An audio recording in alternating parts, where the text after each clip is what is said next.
All right. So, how is society structured in feudal Japan? You should be able to answer when we're done with this lesson. We just went over some answers to the do now, and we said that the bulk of this unit is really about feudalism. So, we will start with the definition of feudalism. I'll give you a second here. Okay. The basis of feudalism. Feudalism is a social system of the Middle Ages, and it's like a social hierarchy. There are low class people, there are high class people, there are people in classes in between them. And everyone kind of belongs in a certain place, and there's no moving up or down. And it's just you live your life based on your social status, essentially, the class that you're in. Now, the background for this is during the time of the Roman Empire, society and the world in general, at least for Europeans, was a safe place. There was order, there was stability, there was kind of rules and regulations, and there was a general sense of security that people had. So the world was a safe place, for lack of a better term. As the Roman Empire collapses, that sense of order and stability that existed in the world went away. And the world became a scary and dangerous place because there was not central authority, the Roman Empire, there to provide that stability, that safety, that security for everyone in Europe. So it kind of plunged Europe into this state of kind of instability and chaos. And that creates for a dangerous environment. This is the time of Robin Hood, for example. If anyone has ever seen or read or heard of Robin Hood, the idea behind Robin Hood is Robin Hood robs from the rich and gives to the poor, right? But if you ever watch any of the movies, it's like these rich people are just wandering through the woods on some trail or something, and then Robin Hood and his boys come up and rob them. That was life during the Middle Ages, only you didn't necessarily have to be rich if you had anything. Okay, so the idea was that it was kind of a scary and dangerous place and a dangerous time to be alive. And people were in desperate search of security. And feudalism is an arrangement which would offer and provide that security. So the way it works is that the poorest of the poor people, we'll call them serfs here, but that's a fancy word for peasant.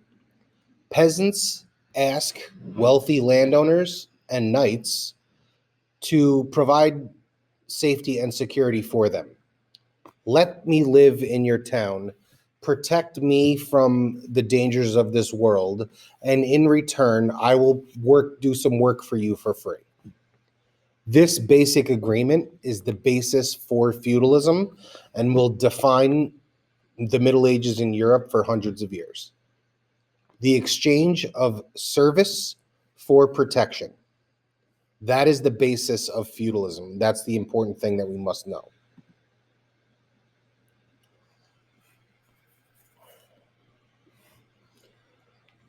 Okay, while you write here, wealth is not gold. It's not money. It's not how many stocks you own. It's not how much you have in your bank account. It's not how many gold bars you have hidden under your mattress. It's how much land you own. That's what determines wealth and power. Land ownership. The people who are wealthy and powerful own a lot of land, and the people that are powerless own none. This is part of the way that wealth is passed down. Wealth and power are passed down.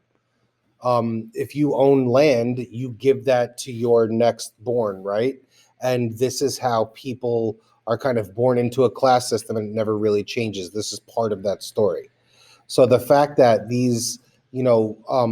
that power and wealth is based on land ownership contributes to the fact that this system kind of perpetrates itself, and it kind of keeps it going. It's like a self-serving kind of system. So social status and wealth oftentimes go together, and this is no different. So power and social status is based exclusively on land ownership in the Middle Ages. Okay, this is the last big slide. I think there's one more after this, but this is a big one. I'll give you a couple minutes here. So this slide is really just about like the big themes and the big takeaways that we're going to kind of come across as we get through the unit. The first bullet point here, the first detail is what I just discussed. This is the idea of the poorest of the poor offering service in exchange for protection. It's not safe to wander the land freely. People need protection. So they enter into this agreement with landowners and knights that I will provide service for you, and in return, you keep me and my family safe. Okay. And this kind of locks them into this kind of bizarre condition that almost resembles like indentured servitude. And we'll take a closer look about what the life of a serf looks like later in the unit. But this becomes a situation where people live their whole life on one piece of land. And we'll talk more about that going forward. Another hallmark of this system is rigid class structure. Once you are born into a class, there is no getting out. Serfs are serfs, knights are knights, nobles are nobles, kings are kings. It's very difficult to move up or down in social class because it's birthright. And we will talk more about that going forward also. And then last but not least, after we're done with the lessons on Japan, we will start the lessons on Europe. Once we start the lessons on Europe, the end of this unit is an essay during which you will have to give a title to the Middle Ages, and your choices in title are Golden Age, Dark Age, or Age of Faith.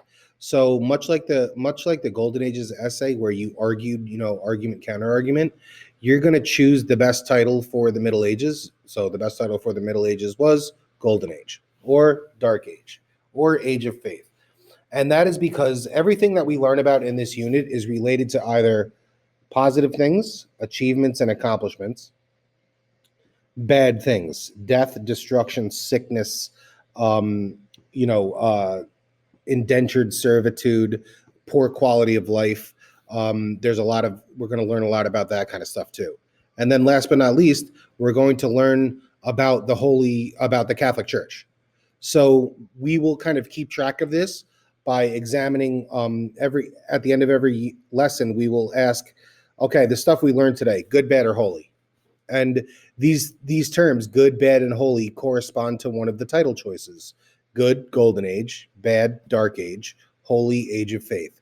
So we will kind of keep track of everything that we learned throughout the unit by classifying it as, okay, the information that we learned today, is it good, bad, or holy? And how does it inform our choice of title? And that's something that we'll do as we go throughout the unit. So when we learn about stuff that's positive and it's good accomplishment, we'll classify that as good. When we talk about the bubonic plague, that'll be bad. When we talk about how powerful the Catholic Church is, that'll go under holy. And we will kind of categorize all of the facts that we learned throughout the unit in terms of this good, bad, and holy lens. We will examine all of this stuff through that lens. And as we go, as we get towards the end of the unit, we will have a directory of everything we learned and how we categorized it. Is it good? Is it bad? Is it holy? And then we will use that kind of that breakdown of information that we've kind of examined throughout the unit to help write our essay at the end. So I just wanted to, more than anything else, give you guys a little bit of a glimpse into the unit and what the end of the unit's going to end up looking like, so that you guys have a frame of reference for everything that we learned. So before we get to that stuff, we're going to learn about feudal Japan. So just one quick slide about Japanese feudalism. And this is your last slide of notes for the day. I know it was a little long today. First lesson in the unit usually is. So take down this slide and then we will move on to classwork.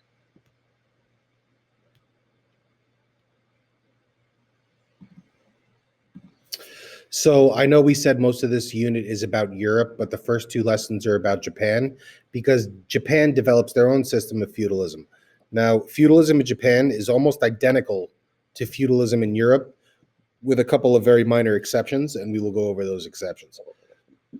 But basically, the idea that it is a rigid class system holds true. So in Japan, the feudal system in Japan is represented by a pyramid shape, We have used the pyramid shape to look at other social structures in the past, like the caste system. And we use it because it tells us who sits above who, and it also tells us what proportion of the population belongs in each section of the pyramid, right? The triangle. So Japanese feudalism is no different. You'll look at it in terms of the pyramid shape, and that's going to be part of the classwork today.